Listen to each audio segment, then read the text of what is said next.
Pa Rin Pinoy. Pinoy Pa Rin Pinoy. Pinoy Pa Rin Pinoy. You're with Tenny Rose Diandante and Michael Davantes. Hello po mga kababayan, welcome po sa natatangi nating Filipino-Canadian TV show broadcast Canada-wide via Easy Television. Ito ang Pinoy Pa Rin with Tenny and Michael. At Tenny, kahapon lang ay merong isang Turkish-Canadian na lumapit sa akin at humingi ng tulong dahil kinakailangan niya daw ng caregiver para sa dalawa niyang anak na lalaki. At alam mo talaga, Tenny, itong mga Canadians na to, talagang choice nila ang mga Pilipino dahil talagang maaasahan daw. At kasi syempre patuloy nila sa kanilang bahay ang mga ito at magiging parte ng pamilya kung kaya talaga dapat ay trustworthy ang kinukuha ang mga caregivers. So, choice talaga nila ang mga Pilipino dahil merong katangian na ganito raw tayong mga Pinoy. Actually, yung caregiving is parte na ng kultura ng mga Filipino. Dahil tayo maalaga tayo sa ating mga kapatid, sa ating magulang, at kung sino pa man na ating mga kababayan, kahit hindi nga natin kilala, kung nasa may global community tayo na tinatawag, kung nasa ibang bansa tayo, kahit sino, basta kababayan natin. Ayun, ganun talaga ang mga Filipino. So siguro ito yung mga qualities na hinahanap nila. Yes, I agree. Talagang may ewan ko ba, parang motherly ang mga Pinoy, di ba? Talagang mapag-alaga tayo, masyado tayong hospitable, na kahit mga strangers talaga, pag nakita natin, ay talagang papagsilbihan natin, nasa dugo na talaga natin ang ganito. Kaya talaga hulog sa langit itong mga caregivers na pupunta rin sa Canada or actually sa iba't ibang countries. Kasi talaga, dahil sa kanila ay nakapagtrabaho ang mga tao, nakakagawa sila ng iba't ibang bagay. Dahil nga syempre ay merong nandoon na sa kanilang mga tirahan na nagbabantay sa kanilang mga anak. Both sides din. Kasi tayo din, yung mga Filipino na nagki-caregiver, mga workers, yun nabibigyan din ng trabaho. Kumbaga, ito rin yung dream nila para makalabas ng bansa or makatulong din para sa kanilang pamilya pabalik ng Pilipinas. Yes, kaya nga sabi mo nga i-dream, talagang marami sa ating mga kababayan ang lumalabas ng bansa para maging caregiver. Pero Tenny, nagbabago na ngayon yung mga regulasyon, di ba? Oo, ang dami na ngayon. Meron tayong nakita ng isang article noong 2014, November 29, 2014 to be exact. Nagkaroon ng pilot program yung government ng Canada na ang mga caregiver daw na nag-apply, kumbaga hindi na magiging permanent residents after 5 years. Yes. So, umpisa ito sa 2019? 2014, and then 2019 dahil 5 years na kasi yung pilot program is 5 years. Yung parang pinag-aralan nila. So, pag hindi mo pa na-aim yung 2 years. Yung 2 years mo. So, hindi ka na eligible by November 2019, hindi ka na eligible para maging permanent resident. So, paano yan? Kung hindi mo nga nakumpleto yung 2 years, kumbaga, kunyari, nagtrabaho ka sa isang pamilya and then 6 weeks or 8 months pa lang, na-terminate na ang trabaho mo. Tama yan, Michael. Kasi hindi naman ibig sabihin na nakakontrata ka sa isang employer. Hindi na ibig sabihin na hindi ka i-let go. Or kung halimbawa man na may certain situations na nangyayari na abuse or which is hindi naman natin nakikita dito, may mga complaint na hindi sila komportable sa isang employer, nili-let go ka ng employer. So doon, nag-stop ang papel mo. So once na na-stop yan, maghahanap ka na naman ng other employer. So ito, yung processing nito, it takes at least 8 months to get another work permit. So, paano na yun? Yun ang magiging dahilan o magiging malaking epekto sa ating caregiver na nakaka-start lang. So, very, very stressful ito sa ating mga caregivers. I don't know kung merong solusyon ito o petisyon na nangyayari na para mabago ito. Well, I don't know, Michael, kasi right now, yun nga, nag-stick pa rin sila sa pilot program na let's see sa 2019. Pero syempre, nakaka-nervyos sa mga kakastart lang as caregiver or kakapunta lang dito. So, if they have a choice, they have to do it now. At least meron kang option kung hindi yung caregiver program. Kasi ito yung kagandahan ng Canada na ito lang yung programa na pwede kang maging permanent residence after. Yun nga, Which is ako, nag-start ako as a caregiver. Natapos ko yung kontrata and then now I'm a citizen.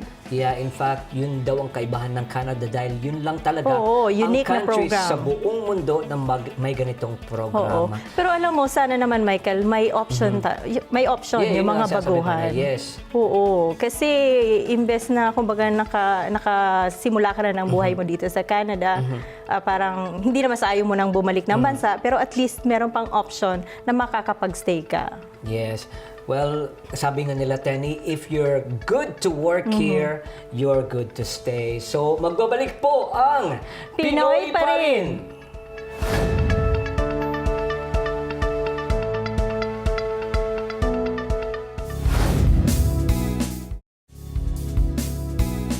Welcome back sa Pinoy Pa Rin. Dahil tax season na naman, ngayon ay makakasama natin ang isang independent financial security advisor na si John Edwin Cayanong. Kumusta, John? And welcome to the show. Salamat po.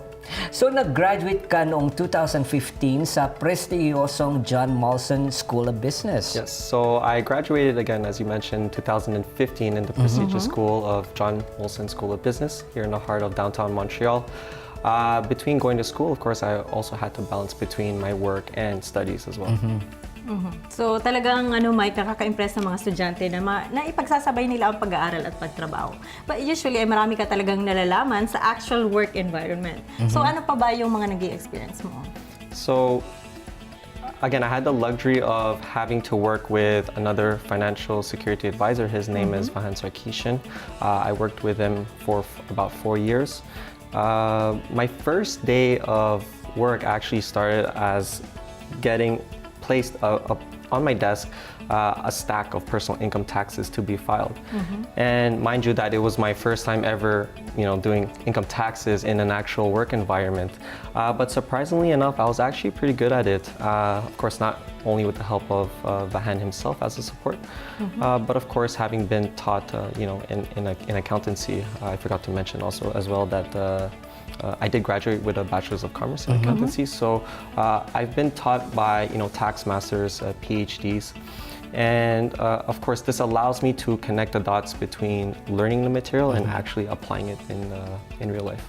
Well, nakaka-impress ang iyong background, John, at malaki kang asset sa ating community, lalong-lalo na sa ating mga kababayan na hindi alam ang tax system ng Canada. So, bakit importante ang mag-file ng income tax? So I get this a lot, and I'm just going to break down, the most important ones. Of course, for one is, if you are expecting a refund and you don't file for taxes, well, unfortunately, you won't be able to get that refund. So that's number one. Number two, people are asking me, well, John, I'm not expecting a refund. Why would I want to file for taxes? Well, one is that you might be qualified for certain government incentives. And one of them is the GST credit, and this is payable every quarterly. Here in Quebec, you might know the mirror image of it. It's the solidarity credit, and this one is either paid every monthly or every quarterly as well. And of course, if you are a single mother or if you have a children or have a family, you might also be qualified for the Canada Child Benefit. So of course, you don't file for the taxes, you don't get the benefits. And of course, if you are paying taxes and you don't file for your personal income tax, of course, you do suffer the unfortunate late penalty. And those penalties could range, well, it's 5% of the balance due, plus 1% per every month up to a maximum of 12 months. Wow. So, John, matanong ko lang, may certain age ba yung pag-file ng income tax or yung may income lang? Yes. Good question. So whether or not, age has no factor per se. And as for the income, even regardless if you don't make any income, it's always good to, again, file for taxes. Reason being is that, again, you might be qualified for certain benefits. So a single mother, of course, who has no income, if they do file for the taxes, they could receive, certain credits like the Canada Child Benefit, as I mentioned. And of course, here in Quebec, the mirror image of that is the child's support payments, assistance payments, excuse me. It applies also to the new immigrants, right? Yes, of course. Yes. Once na nandito na sila? Yes. Okay. Yes. So, John, ano ang mga tax breaks na hindi na pwedeng ma-claim ngayon? So the tax, I'm going to talk to you about 3 tax breaks that were eliminated. One is the bus pass. So interestingly enough, you can still claim it, however, in 2017, only from January to June 30th of 2017. Thereafter, it's totally eliminated. But that doesn't go to say to throw away your bus passes. I would always suggest my clients, keep your bus passes just in case, the CRA reverts back to their old rules. So that's one of the tax that was eliminated. The second one is the child fitness and arts amount. Okay. I'm not gonna get into detail about the numbers, but the child fitness amount is a refundable credit, and the child arts amount is a non-refundable credit. So basically that's eliminated for 2017, and unfortunately, if your child is enrolled into, let's say, sports, basketball, soccer, and in the arts side, if you do painting or Extracurricular activities, like music, unfortunately, you cannot claim an amount on those eligible expenses. Yes. At ano naman yung mga bagong tax breaks na included? Yes. So now the new taxes in 2017, I'm going to name 2. So one, of course, is the there's changes in the medical expense credits. One of them is that if you had incurred fertility costs or fertility treatment costs in prior years and in 2017, you can actually now able to claim part of those eligible expenses. And interestingly enough, if you did not claim it for, or if you had treatment costs for the last 10 years, you can actually retroactively go back and reclaim those costs. Also in the medical expense section, I did want to add, you can claim an amount for your dogs. And I'm not talking for your dogs. Oh, it's okay. So I'm not talking about your household pets. I'm actually talking about specifically service dogs. So if one is suffering a mental or physical infirmity, such as blindness, deafness, severe autism, and they have a service dog, you can actually claim medical expenses on those. Okay. So that has to be clarified. Mamaya biglang mag-claim ng mga aso.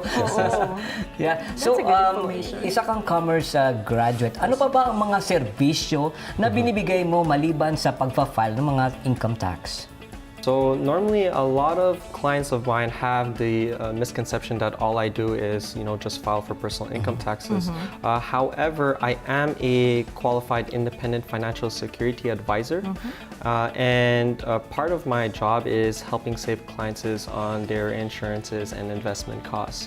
But aside from even the bigger picture, I like to be, the jack of all trades. So what I typically go and do with first-time clients is I go through what is called the financial needs analysis. So basically a client's budget, if you want to think of it that way. And once we do the client's budget, from there we can analyze their financial goals and needs, and from there we can implement certain strategies to help for those goals, whether or not if it's to buy your first home, save for a long-term retirement, plan for your child's education, debt consolidation, or just even mastering your budget. Maraming salamat sa iyo. Marami ka talagang pwedeng maitulong, lalong-lalo na sa ating mga kababayan. At syempre, sana makabalik ka sa ating programa. Pero ibigin natin ang kanyang contact para sa mga taong kinakailangan sa mga servisyo gustong niya. makipag-appointment kay John, Edwin Cayanong, just email him at john@vsfservices.ca, or you can make an appointment at 514-726-8825. That's correct. Ayan, so magbabalik po ang Pinoy Pa Rin!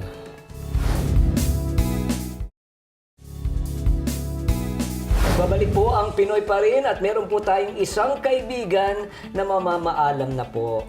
At yan po, kaibigan natin sa Philippine Embassy dyan sa Ottawa. Walang iba kundi ang General Consul na si Eric Tamayo. Kinalulugod ko pong batiyan ng ating mga kababayan sa buong Canada at sa mga tagapanood at tagapakinig ng Pinoy Pa Rin program. Ako po ay nais magpaalam sa ating mga kababayan dito sa Canada. Ako po ay papunta na pabalik na po sa Pilipinas pagkatapos pong magsilbi para sa bayan at sa ating mga kababayan dito sa Canada ng mahigit na 6 na kalahating taon dito sa Canada. Ito po ay napaka memorable at meaningful na experience para sa akin at para sa aking pamilya. At it has been an honor for me to serve our countrymen. Dito, lalo na dito sa Canada, kinatutuwa ko po na aking makagisnan ang paglago ng Filipino community dito sa Canada. Ang Pilipinas po ay ang numero unong source of new migrants ng Canada at karamihan ng mga temporary workers ay galing din sa Pilipinas. At kami dito sa Pasugon at ating mga kasamahan sa ibang mga konsulado sa buong Canada, kami ay nagpapatuloy na pagandahin ang aming serbisyo sa aming mga kababayan. At kami natutuwa at sa inyong tulong at suporta para makamit natin ang ating potensyal bilang isang komunidad dito sa Canada. Ang Canada ay isa sa mga pinaka-bukas at one of the more accepting societies in the world. At natutuwa kami na ang bansang Canada ay nagbibigay ng opportunities sa ating mga kababayan upang maging successful at maging productive ang ating mga kababayan dito sa kanilang bagong bansa, kanilang bagong bansa dito sa Canada. At ako'y nagpapasalamat ng lubos sa inyong suporta sa nakaraang 6.5 taon, lalong-lalo na sa mga komunidad, mga organisasyon at mga leaders sa mga community na malapit na nakipagtungo sa amin sa pasuguan at sa mga konsulado dito sa Canada. At ika nga, ang Canada is one of the more diverse and more open countries. And ito ay hindi nakakalayo sa ating values bilang Pilipino at bilang bansa sa ating Pilipinas.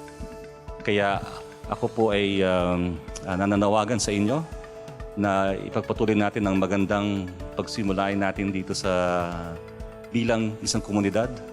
Tayo po magkaisa-isa at at the same time ating i-welcome tulad ng ating host country na Canada, i-open natin ang sarili natin sa diversity at tanggapin natin ang isa't isa. At tulungan natin isa't isa na to be the best that we can be in any situation. So tayo magtulong-tulong at higit sa lahat, kahit na tayo nandito sa bansang Canada, tayo ay mas magpakilanman ay Pinoy pa rin. Mamimiss natin ang taong ito, Tenny. Oo, alam mo Mike, nung naging secretary ako ng Bicol Association of Quebec, actually siya ang tumulong sa amin, sa organisasyon. So, yun din ang unang event niya na napuntahan yung organization namin at community. Talagang napamahal na si Sir Eric Tamayo sa atin. 6 years din siya sa term niya bilang Consul General sa Ottawa. Pero sabi niya nga, magkikita pa tayo. Well, nagiging emotional ako dahil naging close ako sa kanya. Talagang ang bait ni Consul. Yes, napakabait na. Sabi niya nga, pag uwi natin ang Pilipinas, why not visit him? Ayan, so bukas naman ang pinto ni Consul General Tamayo sa Pilipinas, kaya't siyempre kung sino man ang gustong bumalik ng Pilipinas ay nandun po siya. So magbabalik po ang Pinoy Pa Rin!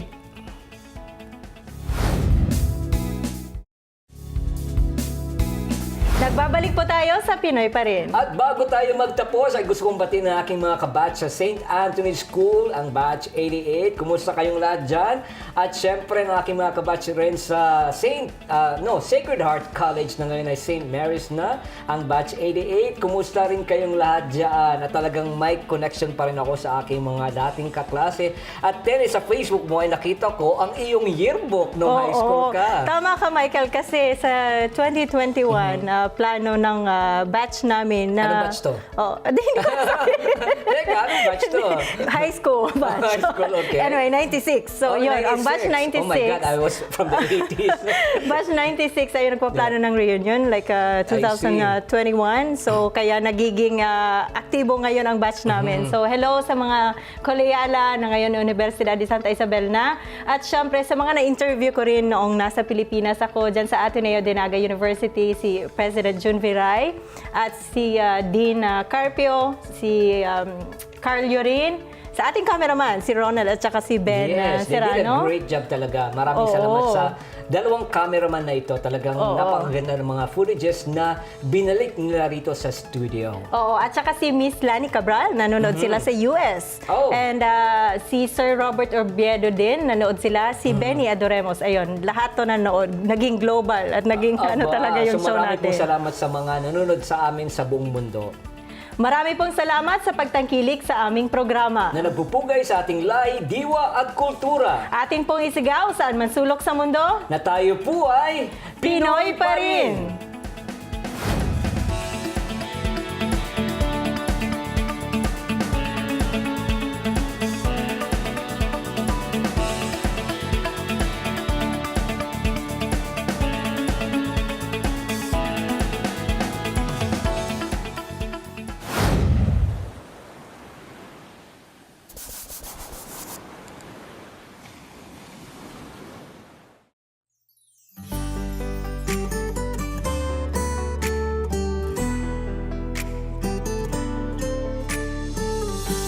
Pasensya na kung talagang mahal kita. Batid ko namang wala akong pag-asang pilitin mang limutin ka. Pasensya na kung talagang mahal kita. Pintig ng puso ko, ikaw ang sinisinta. Lahat ng sakit ay kakayanin ko. Alipin mo ako, alipin ang pag-ibig mo. Handa akong gawin lahat, lahat ng gusto mo. Handa akong ialay ang aking buhay para lang sa'yo.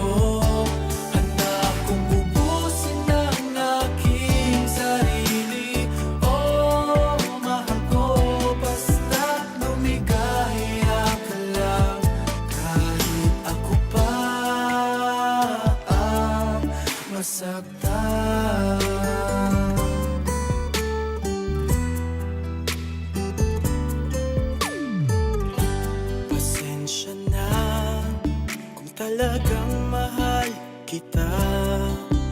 Di ka dapat mangamba, pangakong di ka na mag-iisa. Lahat ng sakit ay kakayanin